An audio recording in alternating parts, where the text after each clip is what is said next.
Alza tu poco. Mira, también lo puedo usar aquí.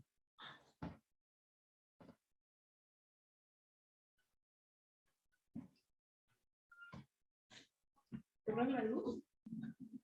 Está bien. Primero, yo no tengo nada que voy a comprar. ¿Nada?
¿Me confirman que se ve mi pantalla, por favor, chicos? Sí, doctor. Bien.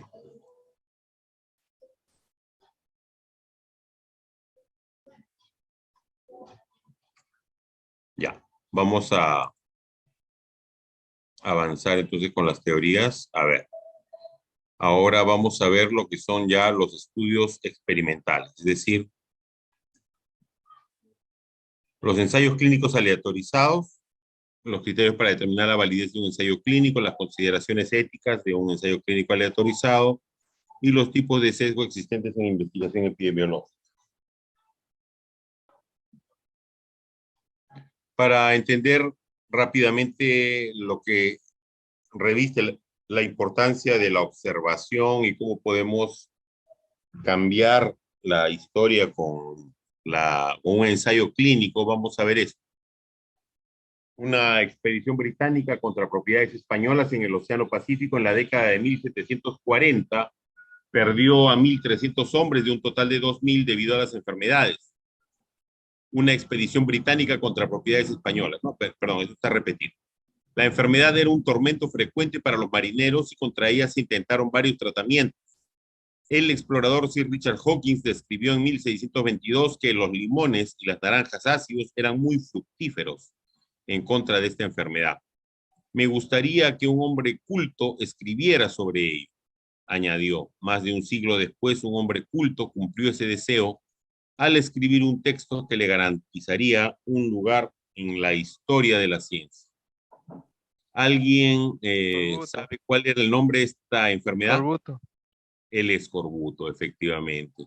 Una enfermedad que mata por enfermedad hemorrágica. Perdón, un instante, por favor.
Bien, entonces vamos a ver los estudios experimentales, sus generalidades y la clasificación, los estudios cuasi experimentales, los ensayos controlados aleatorizados, su clasificación, los sesgos en estos estudios y los resultados.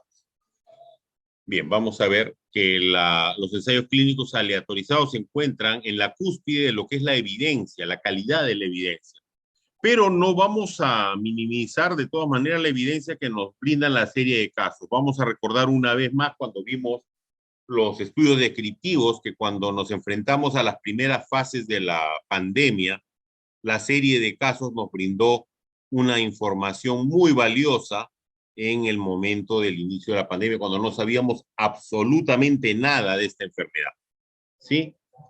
Luego, los ensayos clínicos aleatorizados, ya cuando hemos visto estudios sobre la enfermedad misma y su tratamiento, ¿no? Ivermectina, los estudios de los antivirales mismos, es decir, ya allí nosotros hemos tenido ya estudios protectivos, controlados, con asignación aleatoria, enmascaramiento, términos que vamos a ver ahora y que vamos a aprender en adelante para que ustedes puedan revisar y hacer una lectura crítica de la evidencia científica. ¿En qué se diferencia un estudio observacional de un experimental? Ya lo sabemos, en que nosotros podemos asignar la exposición, ¿no? Los objetivos del estudio entonces van a ser precisamente establecer una relación causa-efecto muchas veces, o quizás el establecer la ayuda que nos puede brindar un nuevo tratamiento, ¿no? O el verificar la eficacia de una intervención educativa. Vamos a ver cuál es la diferencia entre dos términos que pueden confundirse, que son eficacia y efectividad, también vamos a aprender el día de hoy. La manipulación de la variable causa, que es muy importante, el control de los sujetos de estudio y cómo esto puede determinarse de acuerdo a un término llamado enmascaramiento, ¿no? Y que nos va a permitir el control experimental de las variables extrañas. Y aquí va a entrar un tema muy importante en los ensayos clínicos, que es precisamente el azar. Entonces, los estudios experimentales se fundamentan en la determinación del efecto de una intervención. Aquí nosotros establecemos dicha intervención y nosotros vamos a estudiar cuál es el efecto de esa intervención. Aquí nosotros no estudiamos a individuos previamente expuestos. El investigador controla las condiciones bajo las cuales ocurre dicha interacción de las variables implicadas. Entonces, el factor de exposición o intervención, como ocurría en los estudios de cohortes, antecede al efecto o respuesta, ¿no? Entonces, se caracterizan por la asignación aleatoria, en este caso, de cada una de las unidades de observación a diferentes grupos o intervenciones que son definidas también por el investigador con el objetivo de evaluar diferencias de respuesta o efecto de la intervención de interés. Y los investigadores en estos estudios tienen control sobre la intervención o variables independientes del estudio, es decir, determinan las pautas de manejo de grupo o de cada participante. Entonces, las intervenciones, esto es lo principal. Dos características fundamentales. Tienen asignación aleatoria de los individuos de estudio y hay definición de grupos por parte del investigador para controlar las condiciones dadas de la intervención. Entonces, podemos nosotros tener una cuasi aleatorización o una aleatorización total. En la aleatorización total hay una asignación al azar que es imprescindible, estricta, ¿no? Y esto va a producir grupos totalmente homogéneos porque todos los individuos tienen la misma probabilidad de pertenecer a los grupos de estudio, ¿sí? Entonces, aquí se van a eliminar todos los sesgos porque todos los individuos tienen la misma probabilidad de pertenecer a cada uno de los grupos de estudio. Pero no hay probabilidad de manejar sesgos de selección, ¿sí? No garantiza de todas maneras que los grupos de estudio y control sean idénticos, sino que simplemente aumenta la probabilidad de su parecido. En la cuasi aleatorización hay un uso del simple azar mediante alternancia, ¿no? Por ejemplo, se ubica al primer paciente en el grupo de tratamiento, al segundo en el grupo control y así sucesivamente, ¿no? Otra opción seguiría según el día de la semana, ¿no? Por ejemplo, los lunes y viernes se asigna al tratamiento, los martes y jueves al control. La tercera forma sería asignarlos según el número de la historia clínica, los pares al tratamiento, los impares al control, ¿no? Perdón un instante.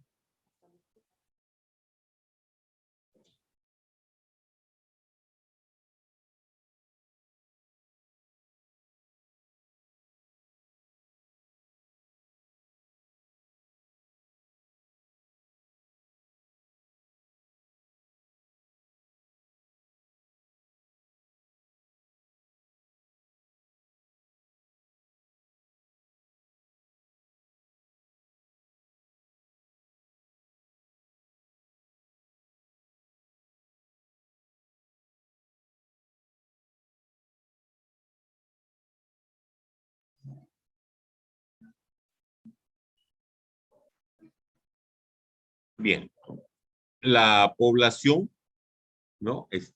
Procede de una referencia que usualmente se selecciona generalmente de la revisión de un marco teórico, ¿no? Y a la cual se le van a extrapolar luego las conclusiones que se obtengan del ensayo que se está desarrollando, ¿no? Entonces, de la muestra experimental finalmente se va a obtener el grupo de estudio y el grupo control que se van a luego distribuir de manera aleatoria, ¿no?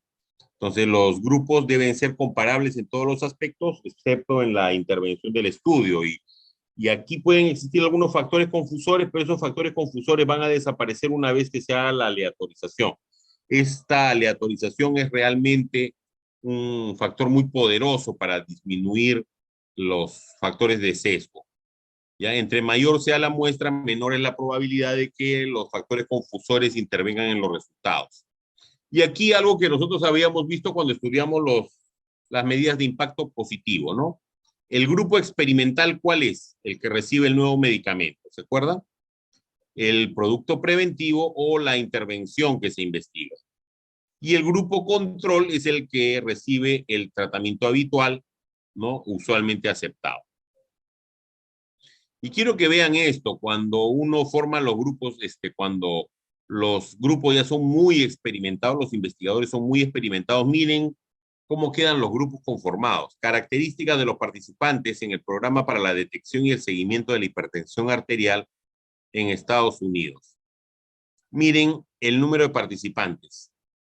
Prácticamente el mismo número, diferente solamente por 30 participantes. Promedio de la edad, miren, el mismo. Hombres blancos, el mismo. Mujeres blancas, el mismo porcentaje. Hombres negros, mujeres negras, el mismo porcentaje prácticamente, ¿no? Promedio de presión sistólica y diastólica. Las cifras casi son las mismas prácticamente, ¿no? Es increíble cómo pueden parecerse tanto los grupos de comparación, ¿no? Es increíble realmente lo que se logra con la experiencia en investigación, cómo pueden lograrse grupos tan, pero tan parecidos, ¿no?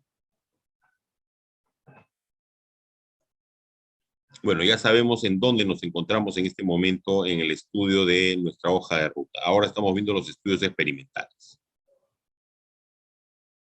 Cuando vemos los estudios experimentales, tenemos entonces los aleatorios y los no aleatorios. Los no aleatorios llamados preexperimento y cuasi experimental, y los aleatorios el incompleto y el experimento verdadero cuando es totalmente aleatorizado. Entonces, cuando tenemos los aleatorizados es con medición basal y sin medición basal, y sin aleatorización cuando tienen un grupo control y medición basal, y sin grupo control o sin medición basal. De los cuasi experimentales, aquí los que vamos a resaltar primero son los que, aquí los más comunes de un grupo antes y después. Es decir, cuando los sujetos básicamente forman su propio control. Estos son los más comunes, ¿no? Esto lo vamos a ir viendo poco a poco. Los estudios se clasifican en estudios terapéuticos, que son los ensayos clínicos aleatorizados, que son los de nuevos medicamentos generalmente, o los ensayos en los cuales se trata de ver la no inferioridad de efectos, los estudios preventivos, que son los estudios de campo, los ensayos de intervención comunitaria, ¿no? Aquí tenemos los estudios terapéuticos, se evalúan tratamientos para enfermedades ya diagnosticadas y reciben el nombre de ensayos clínicos. Entonces, por ejemplo, acá tenemos un ensayo clínico realizado con 2.163 mujeres que presentaban un tumor primario de mama en estadio 1 o 2 con un tamaño menor de 4 centímetros, asignadas aleatoriamente a 3 grupos de tratamiento, realizado en el año 85. ¿No? Mastectomía total, mastectomía parcial o combinación de mastectomía parcial con irradiación. Aquí tenemos una curva de supervivencia llamada curva de Kaplan-Meier, en la cual podemos ver cuál es la curva de supervivencia de las pacientes sometidas a mastectomía parcial, nada más que la curva de aquí abajo, versus la curva de supervivencia de las pacientes que eran sometidas a mastectomía parcial más irradiación, que es la curva de aquí arriba. En estas curvas llamadas de Kaplan-Meier tenemos en la parte horizontal aquí de la gráfica el tiempo graficado en años, y en el vertical tenemos hacia abajo, de arriba hacia abajo, el porcentaje de supervivientes. Entonces, así como lo interpretamos, podemos ir viendo cómo la curva de la mastectomía parcial es una curva descendente, francamente descendente, en pendiente, ¿no? Mientras que las del tratamiento combinado es una curva con menos pendiente, que inicialmente va prácticamente horizontal, ¿no?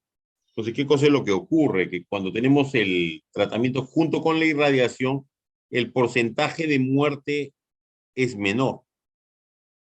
Y lo que nos interesa luego es demostrar si esta diferencia es estadísticamente significativa o no, ¿no? Entonces, aquí podemos ver que el resultado dice mayor probabilidad de permanecer libres de tumor 5 años después de iniciar el tratamiento observado en pacientes que se sometieron al tratamiento combinado, ¿no? 7,7% de los que recibieron el tratamiento simple versus 27,9% de los que recibieron, perdón, de los que recibieron el tratamiento combinado versus 27,9% de los que recibieron solamente el tratamiento simple. Y el resultado es estadísticamente significativo. Luego tenemos estudios de evaluativos o de intervención sin asignación aleatoria, ¿no? Son estudios de intervención en humanos donde no podemos manipular la exposición, no hay aleatorización y no hay grupo control. Entonces, no se puede garantizar que los grupos comparados sean equivalentes en los otros aspectos, aparte de la exposición e intervención, ¿no? Tenemos los estudios antes y después o pre-post.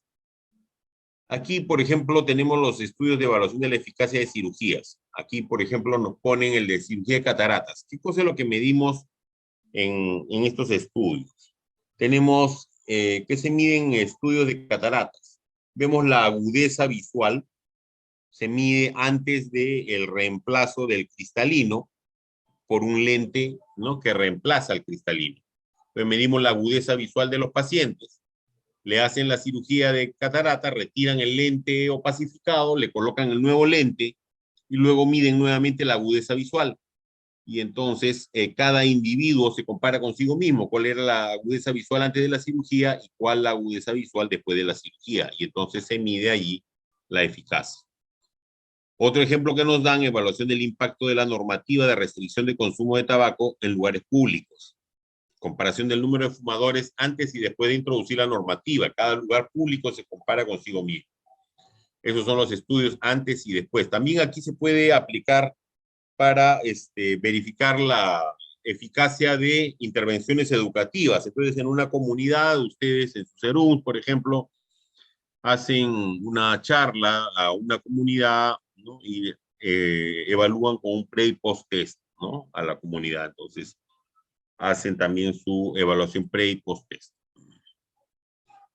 Después están los estudios de campo, que tratan con sujetos sanos o con aquellos que están en riesgo de adquirir una enfermedad.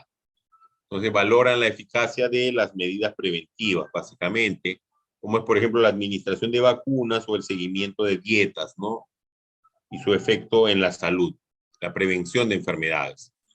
Entonces se recolecta información en la comunidad misma, no en instituciones cerradas como hospitales. Entonces el equipo investigador debe salir para realizar la intervención o las mediciones, dándole entonces el nombre de prueba de campo, así se llama. Esta metodología permite probar o evaluar intervenciones sin tener que buscar necesariamente enfermedades como un evento final, sino otras evidencias de esta naturaleza. Los estudios de campo, que son preventivos, son difíciles y costosos debido a la baja frecuencia de la mayoría de enfermedades.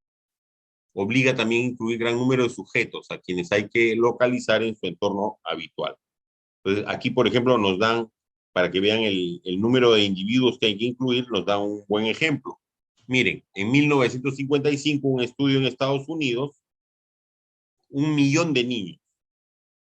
Al grupo experimental se administró la vacuna Salk contra la poliomielitis y al grupo control placebo. Fue una evidencia fundamental para adoptar la vacuna por el sistema de salud pública de Estados Unidos. 1 millón de niños. Miren, la cantidad de recursos, ¿no? Obviamente que esto es un tema de interés nacional para poder erradicar una enfermedad y entenderán, por ejemplo, que poliomielitis es una enfermedad que en algún momento se declaró como erradicada aquí. Sin embargo, todavía después han vuelto a aparecer algunos casos. En 1984, ¿no? Un estudio de programa de clínicas de investigación en lípidos asignaron aleatoriamente 3.806 personas de alto riesgo, hombres con hipercolesterolemia que fueron observados durante 7,4 años. El grupo experimental recibió colestiramina, el grupo control recibió placebo. El estudio detectó una disminución significativa del 19% en el riesgo de mortalidad por enfermedad coronaria, infarto de miocardio o ambos en el grupo experimental. Este estudio aportó argumentos importantes con respecto a la función causal de los lípidos en la patogénesis de la enfermedad coronaria. Entonces, estos estudios de campo son estudios muy grandes que permiten obtener información adecuada sobre factores de riesgo, sobre todo en enfermedad.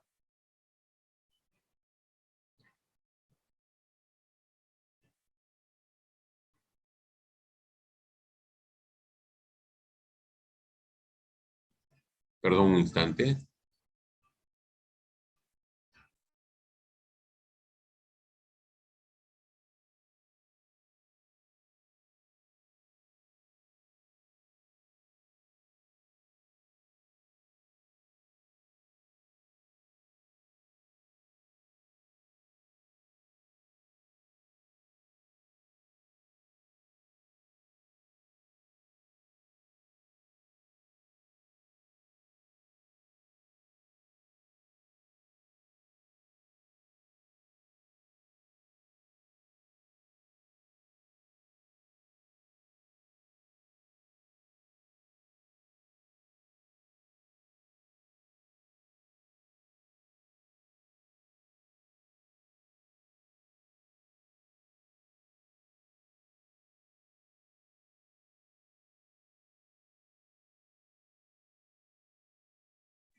Ya. Bien, los ensayos comunitarios o de intervención son realizados en comunidades. Aquí son cuasi experimentales porque no se realizan de manera aleatorizada, ¿sí? Se realizan en una o varias comunidades a los cuales se le asigna la intervención, ¿sí? En otras van a ser comunidades en las cuales sirven como control, ¿no? Y se eligen por razones de conveniencia de las autoridades, básicamente por convenios con las mismas autoridades, ¿no? Luego están los ensayos comunitarios de intervención, ¿no? Que son para probar hipótesis de tipo de intervención de tipo educativo, de gestión, de organización de atención médica, ¿no? Que son la mejor elección para enfermedades o problemas originados básicamente por condiciones socioculturales que pueden ser abordadas tratando de modificar el comportamiento de grupos o de individuos, ¿no? Entonces, por ejemplo, para enfermedades crónicas no transmisibles asociadas a estilos de vida como hipertensión, dislipidemia, ¿no? En el análisis es necesario asegurar que las diferencias observadas entre comunidades se deben a la intervención efectuada y no a diferencias inherentes a la idiosincrasia de las mismas comunidades. Por ejemplo, estudios realizados en Estados Unidos para evaluar el efecto preventivo del agua fluorada en la incidencia de la caries dental, por ejemplo, ¿no? Y en 4 comunidades de la región andina de Colombia. Acá tenemos los ejemplos. Análisis de 3 estrategias para la prevención y control de infecciones en un hospital universitario de tercer nivel. Uso de equipos móviles para aumentar la cobertura de vacuna antigripal entre el personal sanitario, un ensayo comunitario de intervención y modelo metodológico para el desarrollo de competencias clínicas en estudiantes de nutrición. Ahora, si nos preguntamos si son válidos los resultados de los estudios experimentales, nos preguntamos esta serie de ítems. Ahora, esto generalmente sale de diversos instrumentos clínicos que hay en varias páginas web, de los cuales forma parte también algunas de las diapositivas que les vamos a dejar. Se ha planteado una pregunta claramente definida: si la asignación de los pacientes a los grupos de tratamiento y control fue aleatoria, si se han tenido en cuenta todos los pacientes incluidos en los diferentes grupos, si se ha cegado el estudio, si son parecidos entre sí los grupos al inicio del estudio, como habíamos visto al inicio de las diapositivas, y si aparte de la intervención todos reciben igual tratamiento. También cuáles son los resultados, ¿no? ¿Cuál es el resultado global del estudio?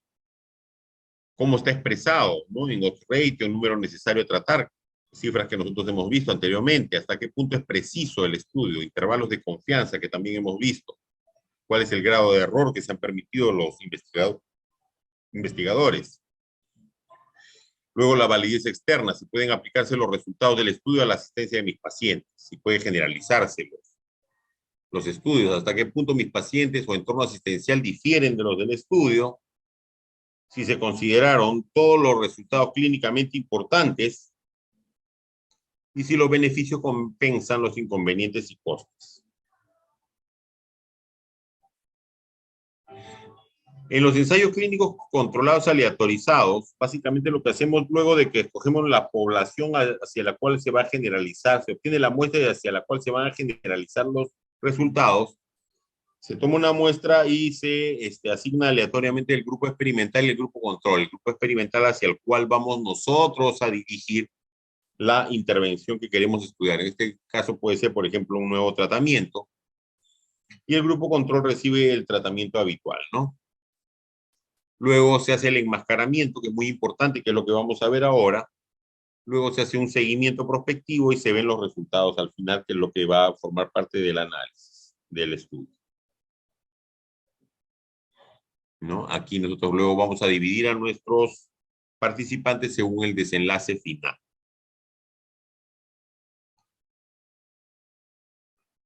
Entonces, finalmente vamos a estudiar 2 o más intervenciones, ya lo vamos a ir viendo, en grupos de individuos asignados aleatoriamente para evaluar la eficacia y seguridad de una intervención o producto en el cual los pacientes son asignados a uno de 2 o más grupos, no son solamente 2 grupos, ¿no? Aquí ya la cosa no se resuelve solamente con una tabla tetracórica, son uno de 2 o más grupos en los que se ofrecen diferentes intervenciones terapéuticas. El azar dictamina a qué grupo será asignado el paciente. En cada grupo se monitoriza la ocurrencia del evento que la terapia busca prevenir.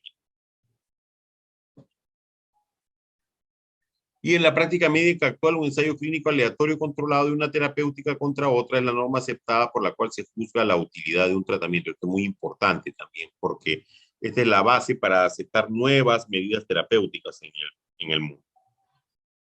¿Cómo saber si un tratamiento o intervención es o no eficaz? De acuerdo a los resultados de los ensayos clínicos, ¿no? Entonces, con esto nos permite medir el impacto o las consecuencias también, si es que han habido resultados negativos de la terapéutica, ¿no?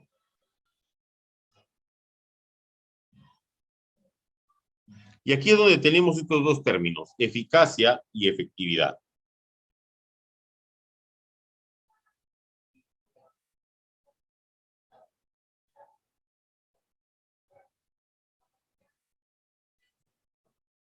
¿Qué cosa es eficacia y qué cosa es efectividad?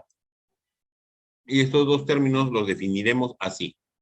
Eficacia son resultados obtenidos en condiciones experimentales ideales, es decir, los resultados que se obtienen bajo máximo control. Mientras que la efectividad son los resultados obtenidos en condiciones de práctica clínica real. ¿Correcto? Eficacia, resultados obtenidos en condiciones experimentales ideales, y efectividad, los resultados obtenidos en condiciones de práctica clínica real.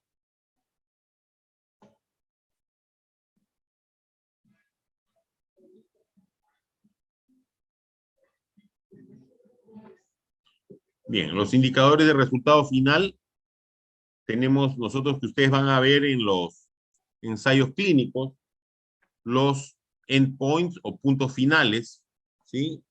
Son los resultados finales que se buscan en los resultados de los ensayos clínicos, muerte, estadía, ¿no? Desenlace, juzga la efectividad o eficacia del tratamiento, y estos indicadores se refieren en el momento en que se describen los resultados, ¿no? Después, los participantes o población de estudio son las personas que forman parte del ensayo no necesariamente van a presentar la enfermedad, pueden ser susceptibles a desarrollar la enfermedad, ¿no? Se puede conducir en voluntarios sanos, en parientes de pacientes o en otras personas de la población general.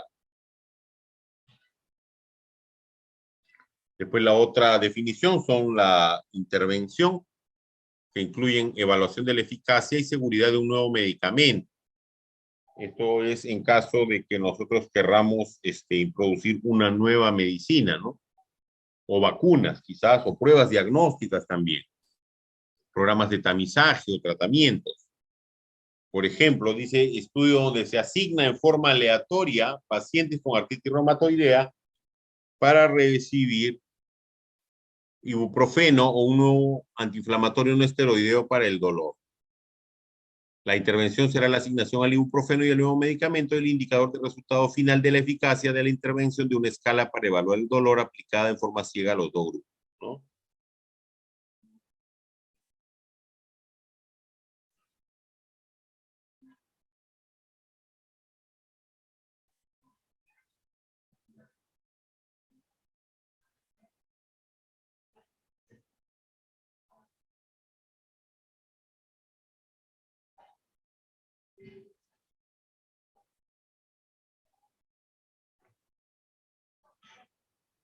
Bien, entonces, recuerden que tenemos dos grupos, ¿no? Básicamente. Y les digo básicamente porque ya vamos a ver que pueden haber más de dos grupos a los que se asignen las intervenciones. Un grupo experimental y un grupo control, como mínimo, ¿no? Porque tiene que haber de todas maneras grupos de comparación. Esto es lo mínimo. Una de las intervenciones es el patrón de comparación o grupo control y el grupo de participantes que recibe la intervención se denomina grupo experimental, ¿no? Si se necesita necesariamente dar un tratamiento, entonces ese es el grupo control, ¿no? Pero puede que reciba solamente una sustancia inerte como sería el grupo placebo. Los investigadores deciden sobre el número y el tipo de intervenciones. Aquí es donde les decía que pueden ser más grupos de comparación, pero el mínimo son dos, ¿no? También los investigadores deciden el régimen, cantidad, ruta y frecuencia de administración, ¿no? Sobre la intervención que se ha decidido comparar. Esto es importante, la aleatorización que permite seleccionar los sujetos mediante criterios de inclusión y exclusión, numerar los sujetos, decidir el número de grupos a formar, ¿no? Y luego distribuir los sujetos en los grupos mediante un sistema aleatorio. Los pacientes deben firmar el consentimiento informado y si el tamaño de muestra es pequeño, el valor del procedimiento puede afectarse, ¿no? El azar decide hacia dónde van los sujetos.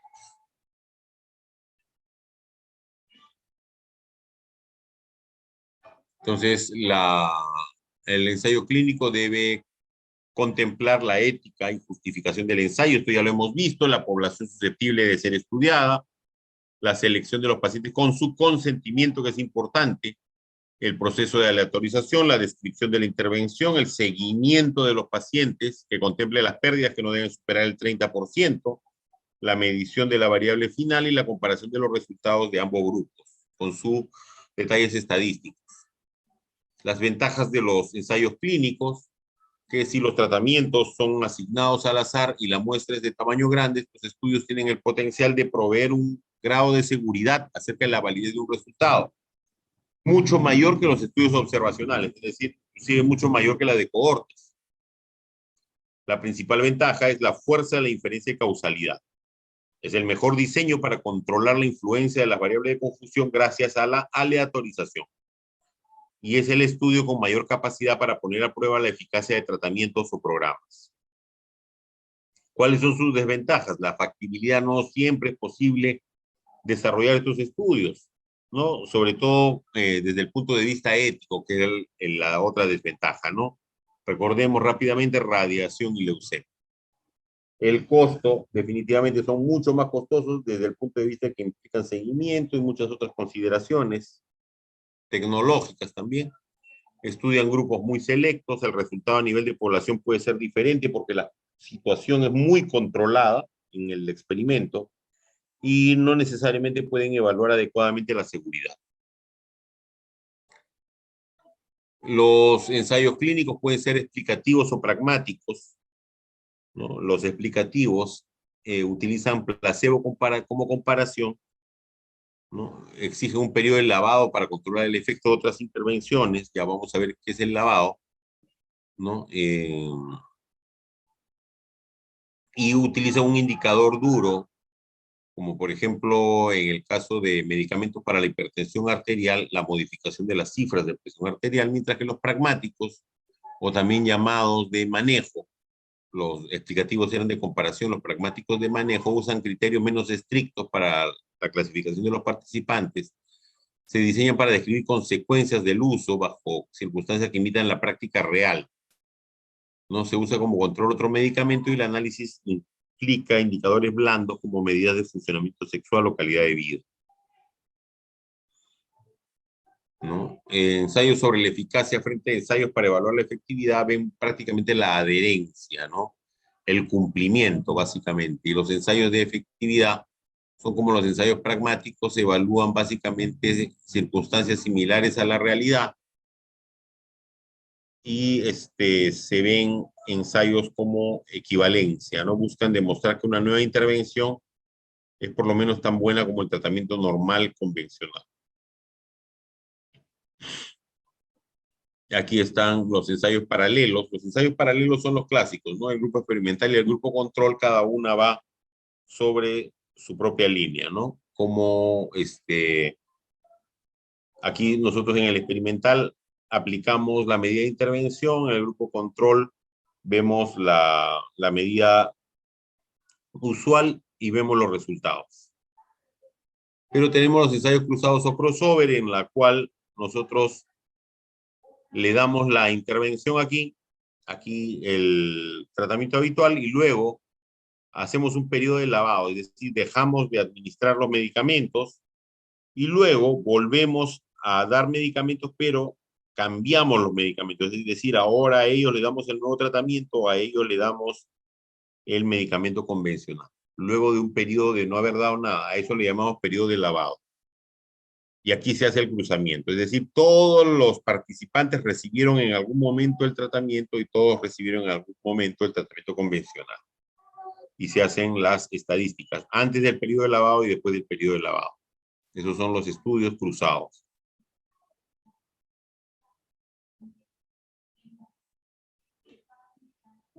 Los ensayos factoriales son ensayos de tipo paralelo, pero con más alternativas, ¿no? Aquí nosotros tenemos un desagregado de opciones, ¿no? Tenemos los que reciben la intervención, pero con varios brazos, ¿no? Con combinaciones prácticamente. Combinaciones de las intervenciones. Y luego cada uno recibe un periodo de seguimiento. Bueno, tenemos los ensayos ND1, un intercambio periódico entre tratamiento activo y placebo, ensayos con tamaño fijo. Bueno, estas son algunas variedades de ensayos secuenciales que también son otro tipo de ensayos clínicos aleatorizados. Los ensayos abiertos. Aquí vamos a ver, esto sí es importante, los ensayos según conocimiento de los investigadores y los participantes sobre la intervención que está evaluando. Los ensayos abiertos son aquellos en los cuales todo el mundo sabe quién está recibiendo la intervención. Entonces, por ejemplo, voy a realizar un estudio en el que voy a comparar si es mejor en pacientes jóvenes el tratamiento quirúrgico versus el tratamiento médico de la apendicitis aguda. ¿Correcto? Entonces, a algunos pacientes los voy a operar y a otros pacientes les voy a dar antibióticos. Les pregunto, ¿habrá posibilidad de que los pacientes que yo opero sepan que los estoy operando? O que, mejor dicho, ¿habrá posibilidad de que los pacientes que he operado no sepan que los estoy operando? No. No. No existe ninguna forma, ¿no es cierto? ¿Existe alguna forma de que los pacientes que no he operado sepan que no los he operado?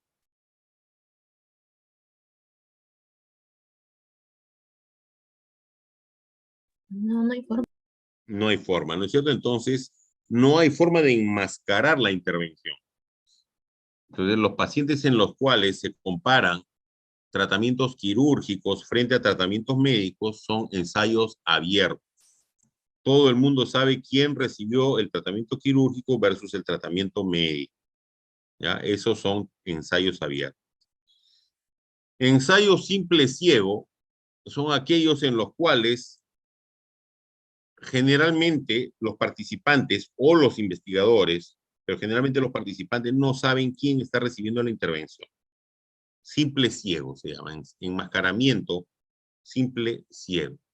Entonces, por ejemplo, se podría evaluar estrategias educativas diferentes en pacientes que desconocen qué se está comparando. Se podría comparar dos procedimientos quirúrgicos cuando las heridas son idénticas. Les cuento que, por ejemplo, esto ocurre, el otro día estuve leyendo, yo no sabía esto, que se hace en procedimientos artroscópicos. Los traumatólogos hacen algunos estudios en los cuales hacen la incisión quirúrgica, pero no operan. Y entonces el paciente cree que ha sido operado, pero en realidad no ha sido operado. No sé cómo hacen eso realmente, pero bueno, es parte de las modalidades de estudio. Entonces, ese es Doctor, un... pero no sería perjudicar al paciente. Este En tipo. realidad puede que sí, puede que no. No he leído ningún estudio de esa naturaleza, pero he leído que es una técnica de estudio. Tal vez sea superficial. Claro, o sea, no es una herida profunda. Hacen la incisión, claro, superficial, como dice Edwin. ¿Ya? Entonces, comparan luego los resultados. Y obviamente que le darán manejo médico, me imagino, ¿no? Le darán manejo médico. Y luego comparan los resultados, ¿no? Pero sí hay estudios de esa naturaleza en traumatológicos, he leído sobre todo. ¿Ya? Entonces, el paciente no sabe si recibió o no la cirugía y obviamente que podría ser que no lo sepa el investigador, ¿no? Luego tenemos los estudios de doble ciego. Acá sí, son tanto el participante en el estudio como el investigador no sabe que recibe el tratamiento o la intervención, ¿no? Entonces, eso se llama estudio de doble ciego. Entonces, los estudios en los que reciben un placebo se llaman ensayos doble ciego aleatorizados placebo controlados. Cuando comparan una nueva intervención frente al tratamiento normal, se llaman activo controlados. ¿No? Doble ciego, doble dummy, los participantes reciben la intervención activa y un placebo, en este caso un dummy con la misma apariencia y sabor.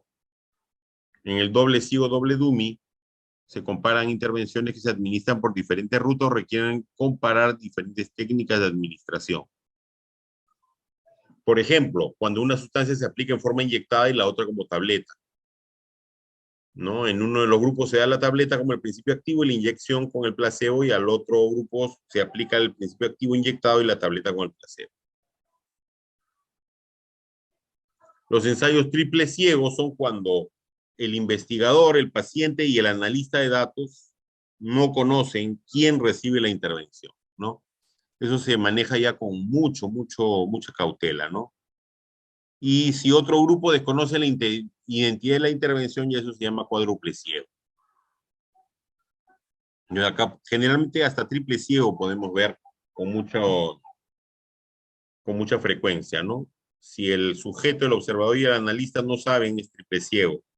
Sujeto y observador doble ciego, y si solamente el sujeto de investigación no sabe, eso se llama simple ciego. ¿No? Acá tenemos pacientes con cáncer de mama, mastectomía radical, el ejemplo que vimos inicialmente, mastectomía radical con resección limitada, perdón, ¿no? El diseño.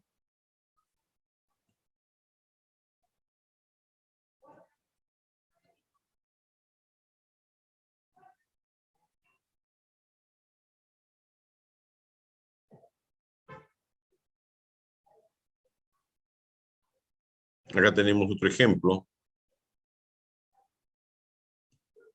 En los ensayos clínicos se obtiene la incidencia y por lo tanto, eso se llama riesgo absoluto. Puede calcularse el riesgo relativo, definitivamente, y esto nos permite calcular medidas de impacto, ¿verdad? Son impacto positivo, reducción absoluta del riesgo, reducción relativa del riesgo y el número necesario a tratar. La reducción absoluta del riesgo, ya saben que es la diferencia entre el grupo no expuesto menos la incidencia en el expuesto. La incidencia en el expuesto, recuerden que la incidencia en el expuesto es aquel que recibe el nuevo tratamiento. Y si yo pienso que mi nuevo tratamiento va a ser mejor, entonces yo espero que mi incidencia en mi nuevo tratamiento sea menor. Por eso siempre va aquí restando. ¿Sí? Entonces, mi reducción absoluta del riesgo es mi incidencia entre los no expuestos, que es el tratamiento control, menos la incidencia en el grupo expuesto, que en este caso es el de la intervención. Entonces, mide la cantidad de la incidencia en el grupo control que puede atribuirse exclusivamente a no haber sido asignado al grupo de intervención. Después tenemos la reducción relativa del riesgo, que es la incidencia en el control menos la incidencia de la intervención sobre la incidencia en el control por 100. Ya lo habíamos visto esto en medidas de impacto positivo, ¿no? Y el número necesario a tratar es la inversa de la reducción absoluta del riesgo, que también ya lo habíamos visto. El número necesario de pacientes a tratar para, o sea, con el nuevo medicamento para disminuir en 1 el número de casos o la incidencia de el número de pacientes con el riesgo. Y finalmente, la curva de sobrevida de Kaplan-Meier, que ya la habíamos visto, en este caso se refiere a las curvas de supervivencia de pacientes con leucemia tratados con 6 mercaptopurina versus placebo, sustancia inerte, ¿no? Claramente vemos cómo el no recibir nada hace que a los 2 años prácticamente el 100% de los pacientes con leucemia hayan muerto, mientras que a los 3 años todavía tenemos alrededor de 40% de defunciones, casi 60% de pacientes sobreviviendo con leucemia.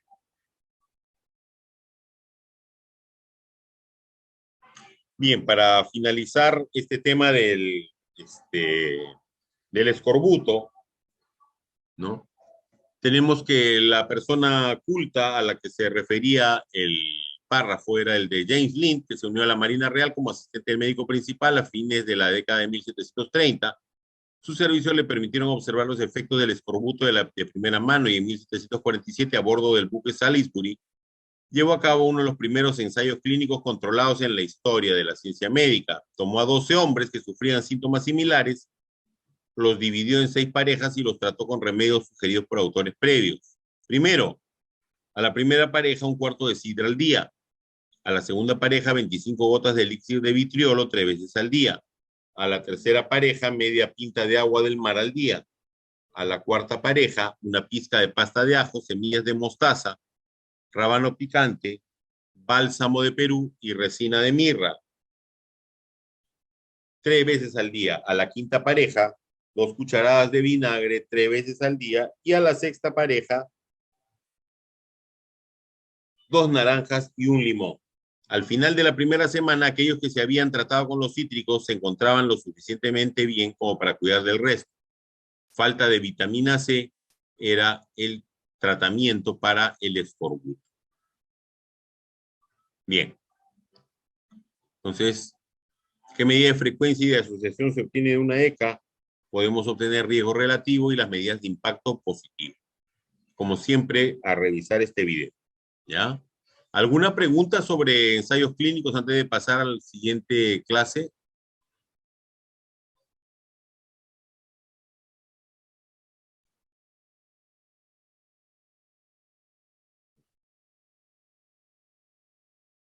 Doctor, Sí, ahí mencionaban que habían grupos, por ejemplo, el experimental que era con el nuevo fármaco, ¿verdad? El otro grupo sí. control que era con el fármaco que normalmente se debe usar para la patología, y el otro que era un grupo placebo, pero ahí vi en uno de sus, bueno, en el texto del PDF decía uno que no recibía tratamiento. ¿Eso cómo sería? A ver, perdón un segundito.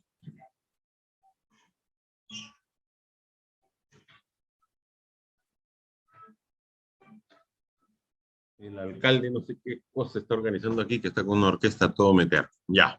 A ver, perdón, ¿me puedes repetir la pregunta? Sí, habían grupos para separar, un grupo experimental, otro grupo que era de control, ¿verdad? Luego Ujú. otro grupo que era el placebo, pero ahí vi otra rama de otro grupo donde decía los que no recibían ningún tratamiento. Ya. Eso, ¿En qué caso sería en lo que no usaría el tratamiento Ya. de rutina? ¿En qué caso si es que no usa el tratamiento Perfecto. se daría cuenta? Claro, claro.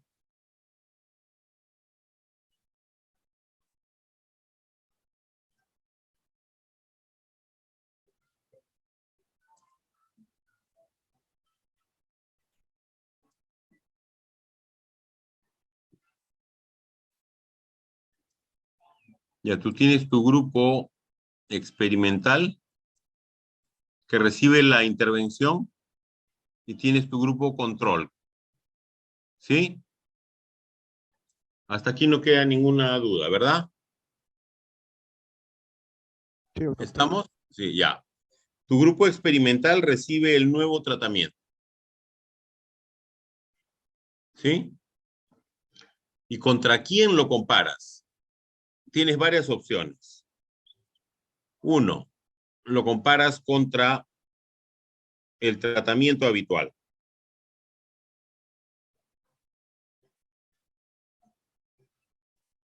Dos, lo comparas contra placebo.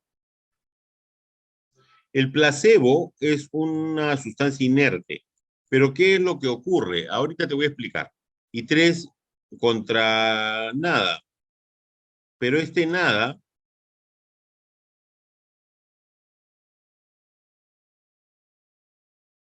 es esto, el placebo.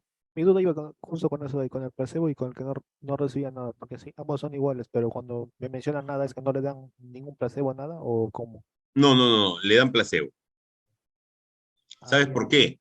Le das así. A este le das una pastilla verde, ¿correcto? Sí, doctor. A este le vas a dar placebo, le das esto. Le das una pastilla verde, que es exactamente igual, pero él no sabe si es el nuevo medicamento o es placebo. Este es el enmascaramiento. El paciente no sabe qué recibe, ¿correcto? Sí, doctor. Eso es lo que pasa. Le das el tratamiento habitual, ¿qué le das? Le das la pastilla verde. El paciente no sabe si está recibiendo el nuevo medicamento o el tratamiento habitual. Ese es el enmascaramiento. Si además tú que eres el experimentador no sabe si esto es el nuevo medicamento o es el tratamiento habitual o el placebo, ese es el doble ciego.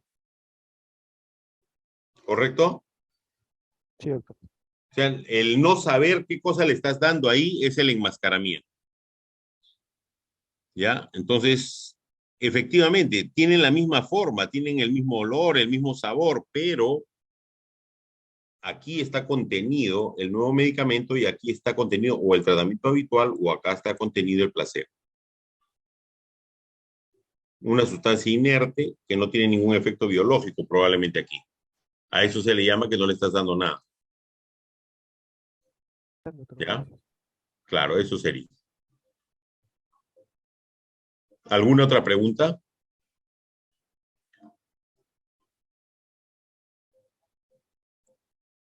Bien. Bien, esto lo vamos a avanzar un poquito más rápido, a ver si logramos terminarlo, si no vamos a dejar una parte para la próxima semana.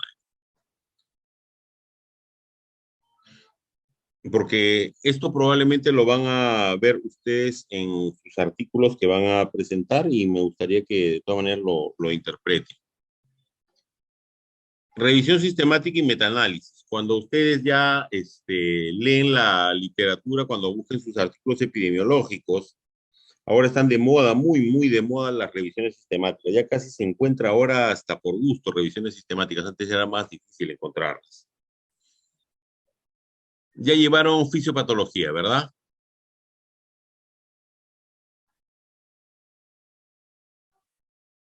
Chicos, ya llevaron fisiopatología, ¿verdad?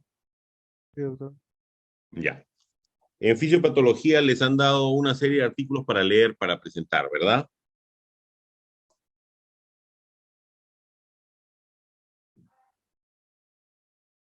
¿Sí? Sí, doctor. Sí, les han dado una serie de artículos para leer para poder presentar los temas. ¿Estamos?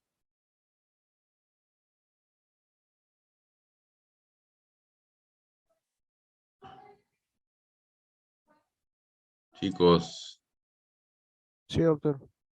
ya. Esas revisiones que les dieron a ustedes para presentar sus temas en fisiopatología se llaman revisiones narrativas. Entonces vamos a ver cuál es la diferencia con las revisiones sistemáticas. ¿Y qué cosa es un metaanálisis? Vamos a ver la diferencia entre revisiones sistemáticas y metaanálisis, cómo se interpretan los resultados de los metaanálisis y cuáles son los niveles de evidencia de los estudios epidemiológicos. Entonces, por eso precisamente está esta reflexión. Según estudios científicos, se ha descubierto las razones por las cuales los pollitos dicen pío, ¿no? Uno, cuando tienen hambre, y dos, cuando tienen frío. No lo que se dice y todo lo que se oye es cierto, ¿no? Entonces, nosotros podemos escuchar mucho, pero tenemos que encontrar cuál es el sustento verdadero de lo que está detrás de lo que se oye o lo que se dice. Esto lo sabe todo el mundo, pero no necesariamente es cierto, ¿no?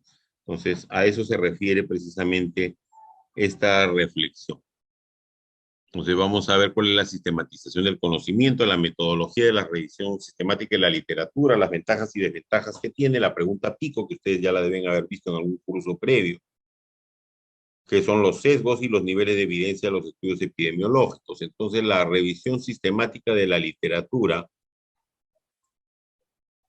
es la revisión de una cuestión formulada claramente y que utiliza métodos sistemáticos y explícitos para identificar, seleccionar y evaluar críticamente la investigación relevante, así como para obtener y analizar los datos de los estudios que son incluidos en la revisión. Entonces, aquí de lo primero que podemos ver es que se tienen que revisar de manera exhaustiva la literatura científica para obtener información y incluir algunos artículos, no todos tampoco, ¿ya? Deben seguirse una serie de criterios. Se pueden utilizar o no métodos estadísticos, metaanálisis para analizar y resumir los resultados de los estudios incluidos. Se denomina investigación secundaria. Los estudios que se incluyen en la revisión se denominan estudios primarios. ¿Qué significa?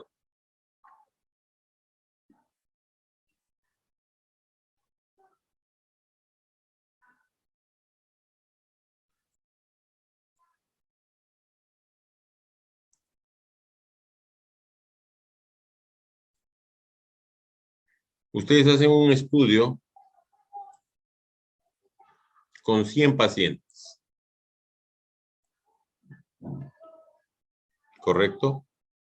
Y tratan de demostrar una relación entre dos factores.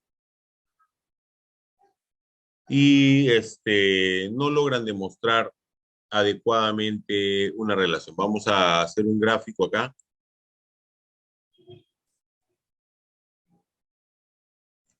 Ustedes hacen este primer estudio y su intervalo de confianza les sale así. Bien. Hay alguien que hace otro estudio que tiene un poquito más de recursos que ustedes y lo hace con 400 pacientes.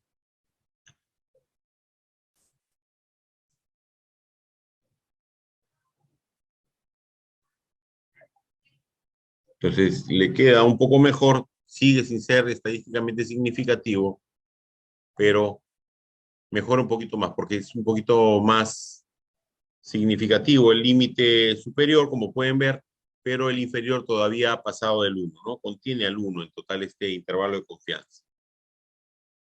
Tenemos otro estudio un poquito más grande,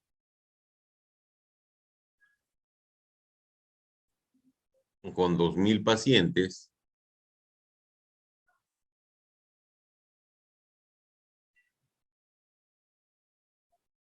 que tampoco es completamente significativo para demostrar la relación. Y todos son estudios similares, sino que tiene más población.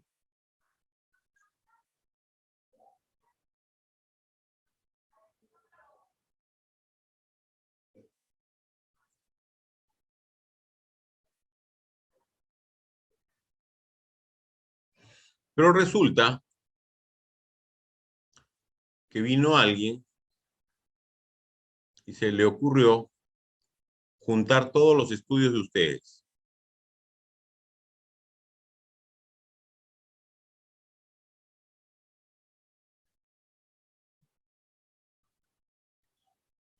Y reunieron los 2.500 pacientes. Hicieron el resumen, los juntaron como si fuera un solo estudio. Y miren lo que pasó. ¿Qué ocurrió? Con el análisis hecho en base a los 3 estudios. ¿Qué pasó? Cuéntenme.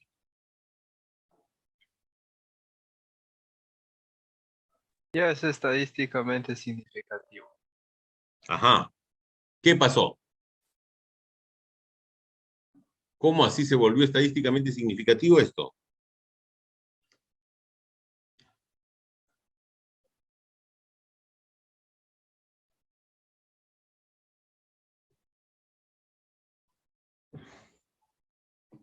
¿Qué ocurrió? Abarcó más población. Ajá. Y cuando ocurrió eso, ¿qué aumentó? ¿Se acuerdan algo? Ya llevaron estadística ustedes, ¿no es cierto? ¿Han llevado algo de bioestadística? No. Sí, hemos llevado estadística. Sí, ¿no es cierto? ¿Qué aumentó en este estudio?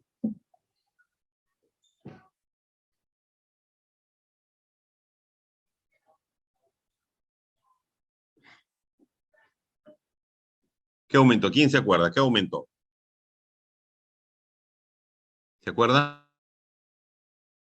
Oh, no me acuerdo. Sí, sí, dime. Te corté.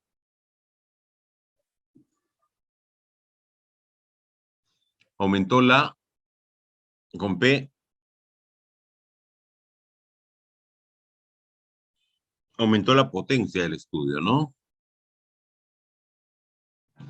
Aumentó la potencia del estudio, aumentó el tamaño del estudio y de repente notamos que de los 3 estudios que no podían demostrar la relación al juntarlos a todos, aumentamos la potencia del estudio y de repente los resultados se volvieron estadísticamente significativos. ¿Qué fue lo que pasó?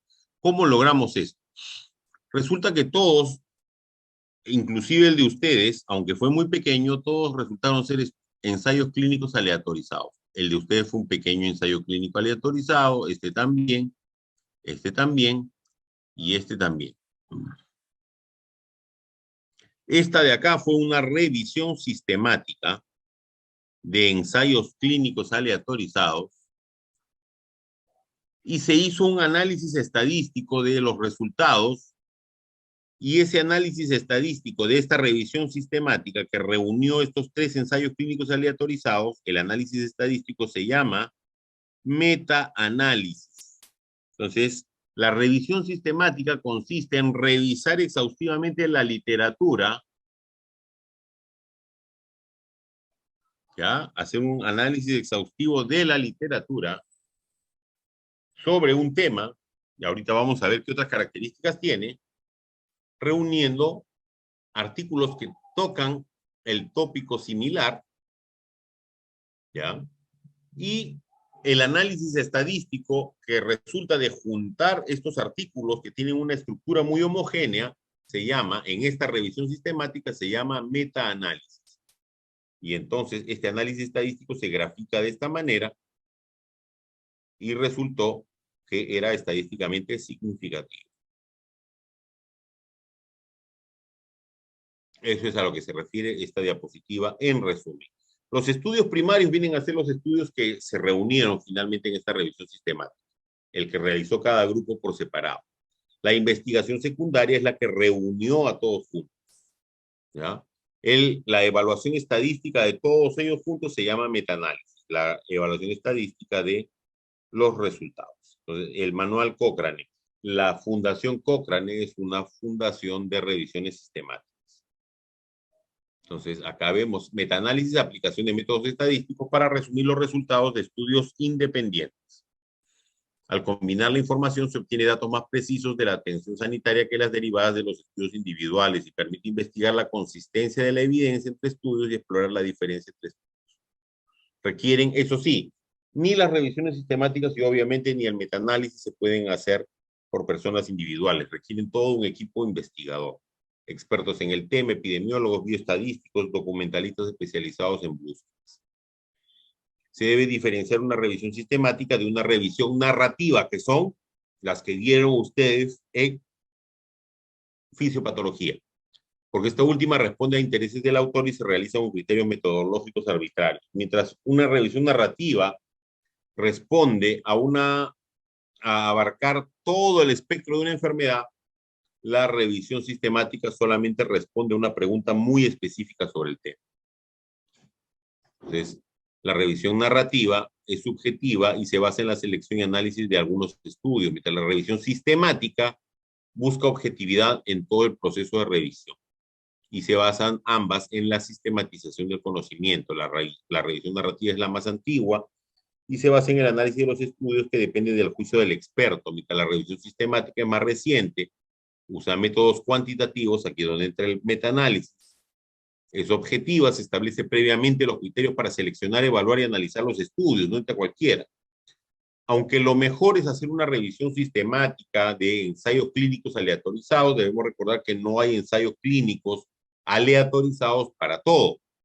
Entonces, actualmente ustedes van a encontrar revisiones sistemáticas de ensayos o de estudios de cohortes, de estudios de casos y controles, pero no son lo mejor, ¿no? De estudios transversales, en fin. El método estadístico es el metaanálisis.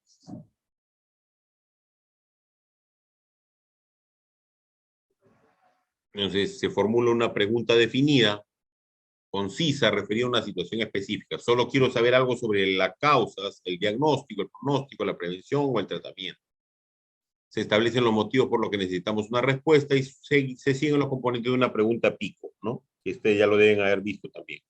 Población de interés, intervención, el comparador y el outcome, desenlace o resultado, ¿no?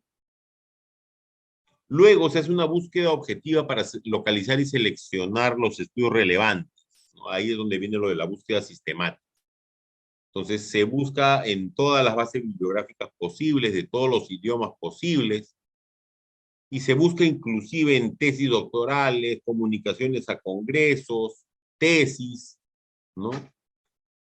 Trabajos no publicados, inclusive datos no publicados. ¿Dónde buscarían ustedes datos no publicados? Cuéntenme, ¿dónde buscarían ustedes datos no publicados? Una idea.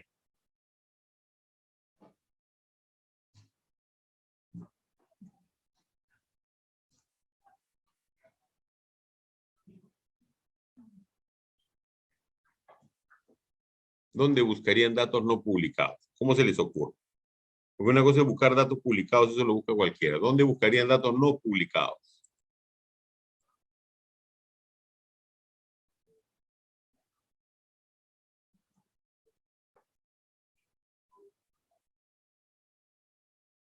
¿Cómo se les ocurre que buscarían datos no publicados?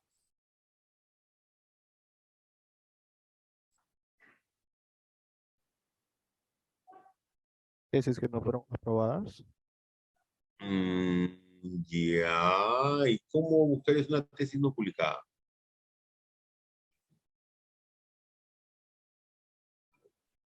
En universidades. Ya, pero no Preguntar. estaría publicada. Entonces, ¿dónde la buscarías? No está mal la idea, pero ¿dónde buscarías ese dato?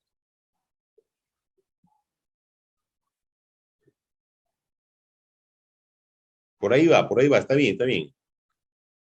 Pero más que tesis no publicada, ¿a quién crees que por dónde buscaría? ¿Por dónde buscaría? Está bien, por ahí va, por ahí va.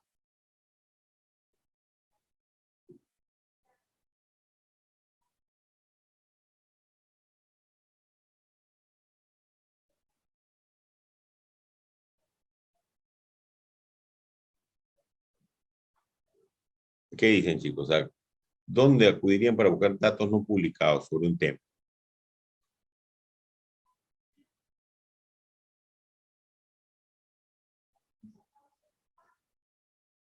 Profesor, ¿no publicados o no validados? No publicados.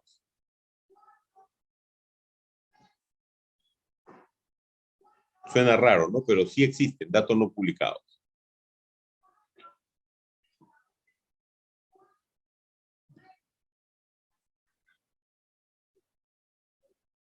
No sabemos. Sí se puede. A ver, ¿a quién se le ocurre, chicas? ¿Se les ocurre o no? Datos no publicados.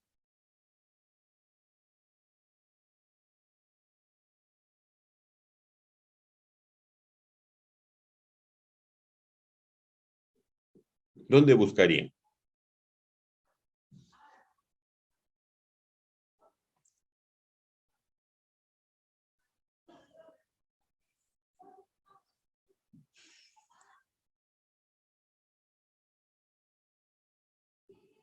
¿No se les ocurre?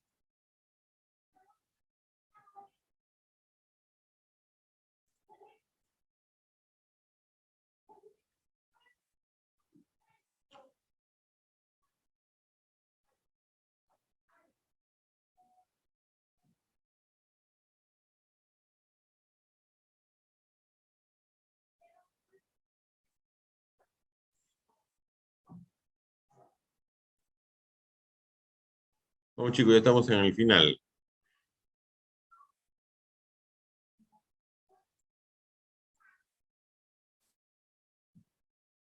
Un último esfuercito.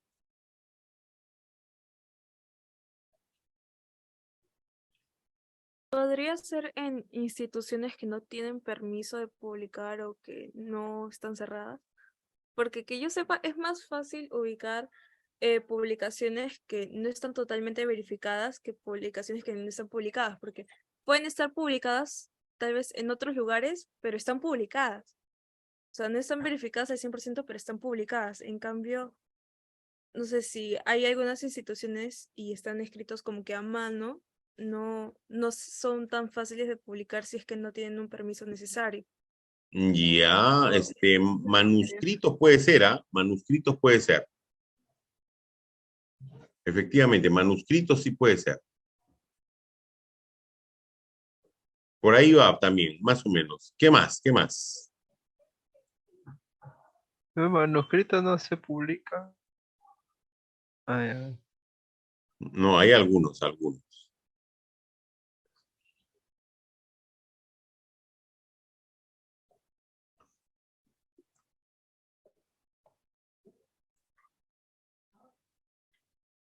¿Alguna idea más adicional?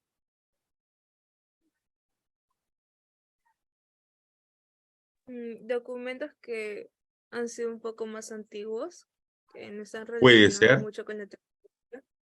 puede ser. Aunque tratamos de buscar algo un poquito más reciente en realidad, ¿ah?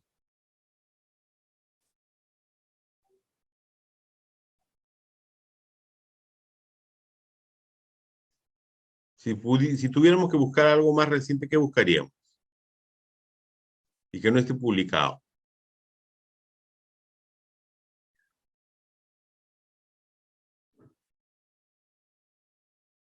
¿Cómo buscaría?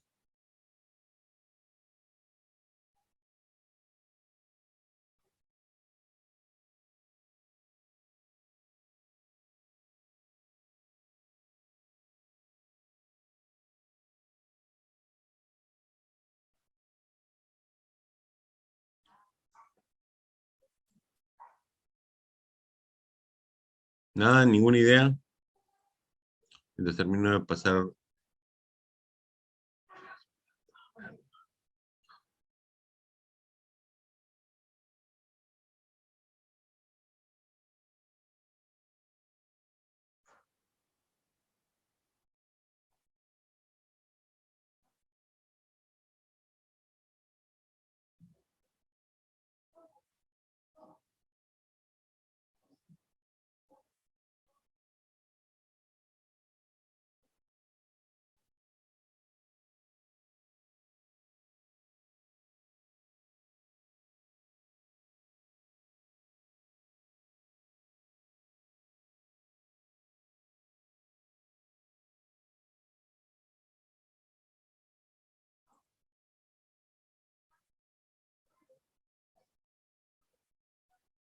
Es que, doctor, hoy en día todo está publicado, bueno, la gran parte está publicado de alguna u otra forma.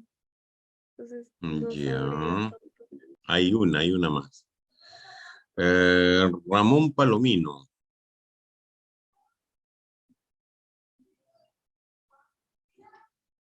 Ramón Palomino, para pasarte lista, ¿quién eres? Soy Yandira, Yandira Ramos. Ay, ay, ay, ay.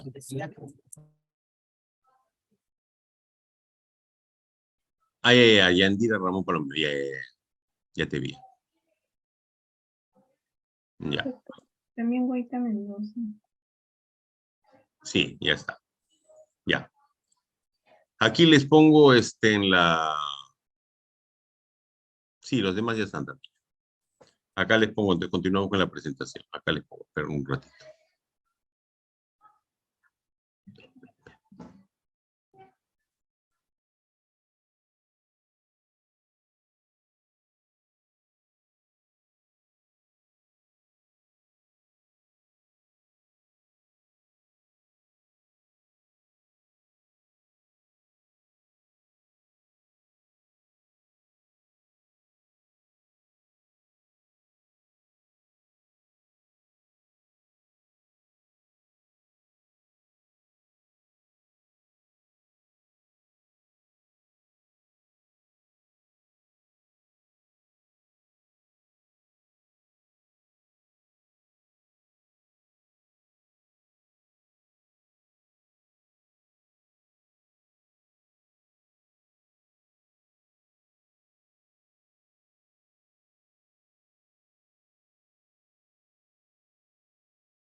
Ya.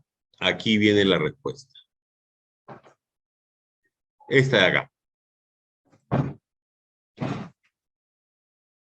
Seguimiento de las referencias en primer lugar.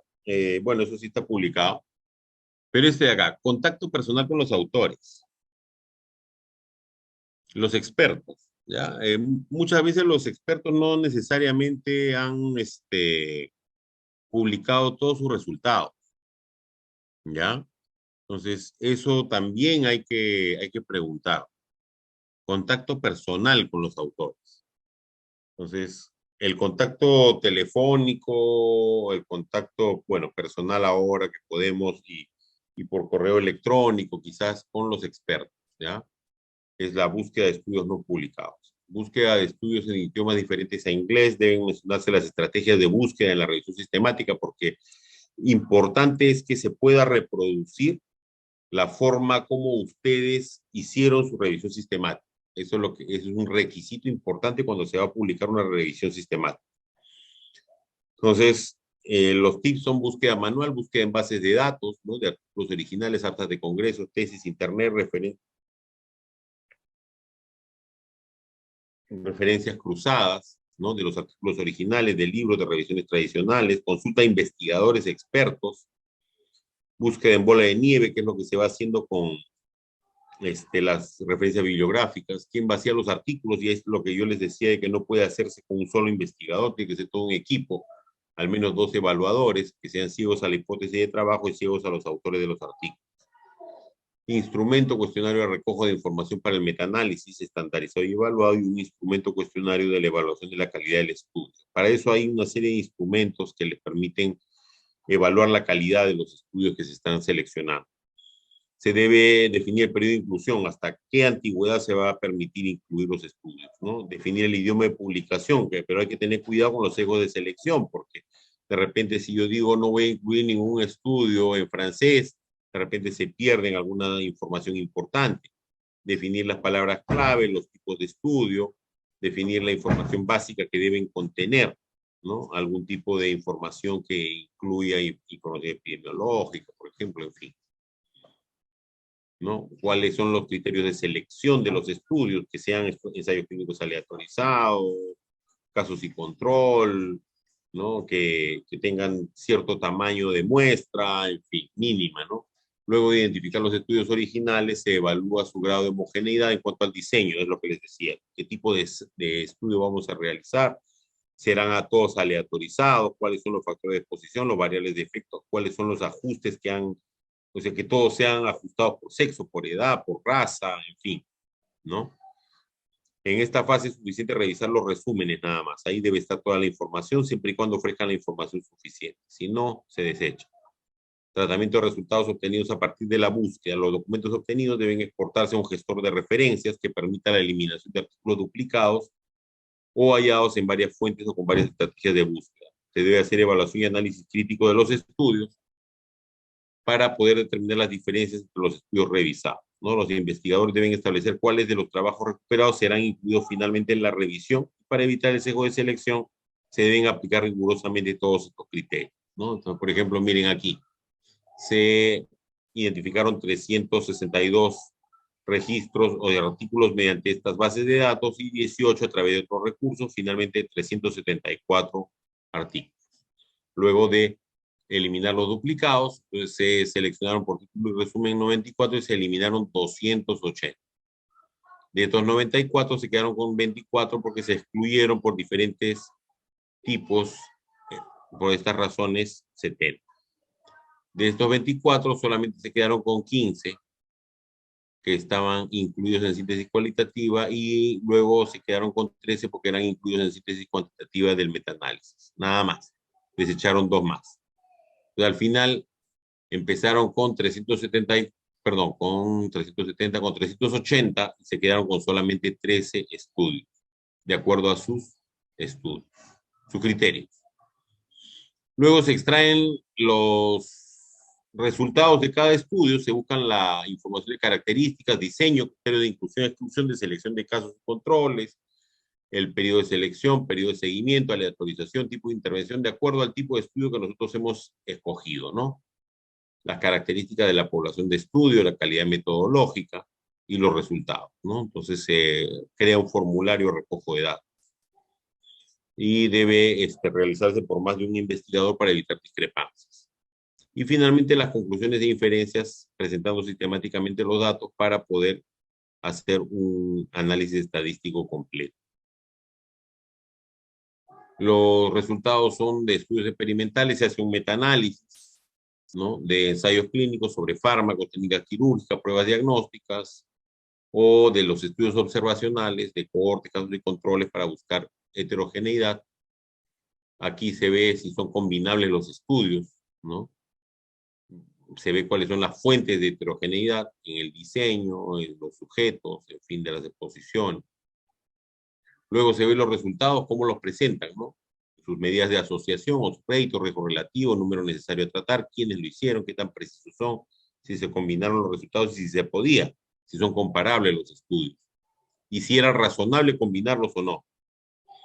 Y si no se podía, cuáles eran los aspectos que limitaban esa combinación, ¿no? Finalmente, la validez externa, si nuestro paciente era tan diferente a lo de los estudios que los resultados no se le podían aplicar, si los autores analizaron todos los resultados importantes y cuáles son los daños y beneficios potenciales del tratamiento. Finalmente, cuáles son las ventajas y desventajas de la revisión sistemática de la literatura. ¿No? Propicia definitivamente un clima de rigor científico y evaluación crítica de investigaciones, ¿no? Porque reduce la subjetividad de las revisiones sistemáticas, de la revisión narrativa, perdón. Aumenta el poder estadístico de la prueba y la hipótesis, como habíamos visto en el ejemplo que les di, mejorando la potencia, ¿no? Al aumentar el tamaño muestral, va a disminuir el tamaño, el efecto de los sesgos.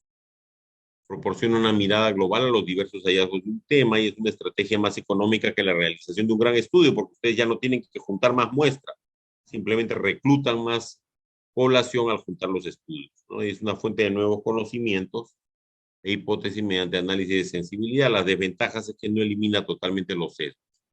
Inclusive puede introducir más sesgos por la calidad diferente de los estudios que ustedes están incluyendo. Puede introducir más imprecisión a los resultados y puede producir una falsa sensación de seguridad.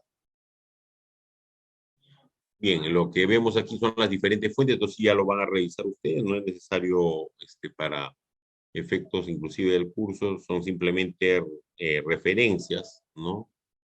El informe, una sección de materiales y métodos, se describe el instrumento que se utilizó para recolección y registro, los métodos estadísticos y los resultados mediante tablas y gráficas, que más o menos les he descrito con el ejemplo que les di, ¿no?